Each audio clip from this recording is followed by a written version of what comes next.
I'm gonna show you how this is totally normal, especially on modern vehicles and even old ones like this 13 Honda Accord.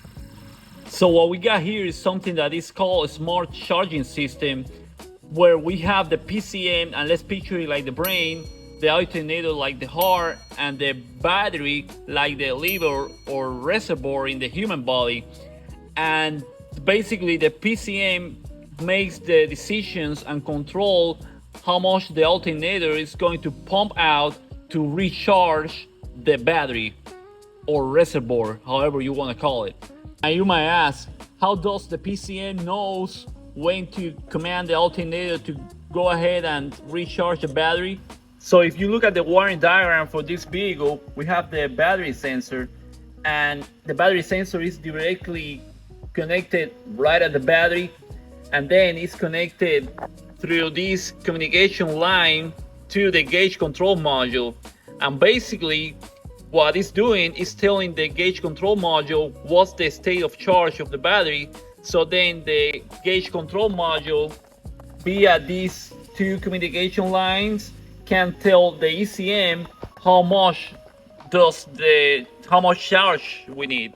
Another important thing about this circuit is that we have this ELD sensor that its job is basically tell through this communication line that goes directly to the PCM.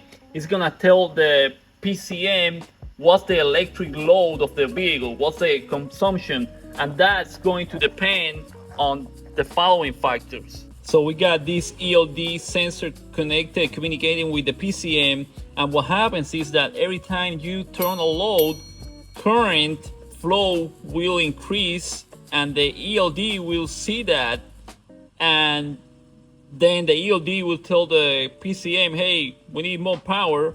The ECM is going to command the alternator to pump out more, so then it can recharge the battery and also all the other accessories in the vehicle.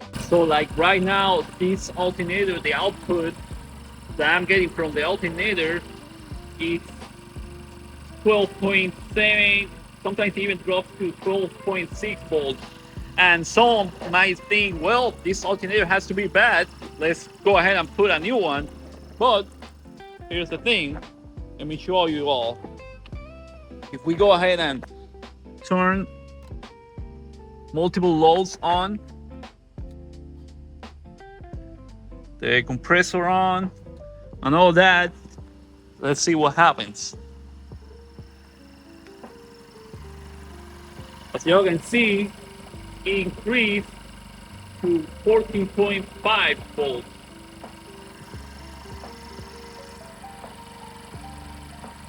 So basically, the ECM commanded the alternator to pump more voltage and recharge the battery.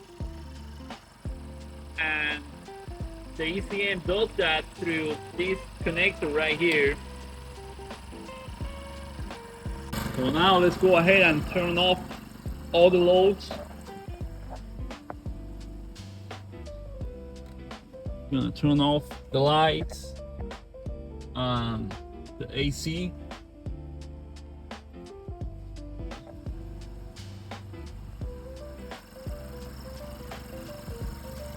As you can see, drop again to 12.5, but again, that's totally normal on this system.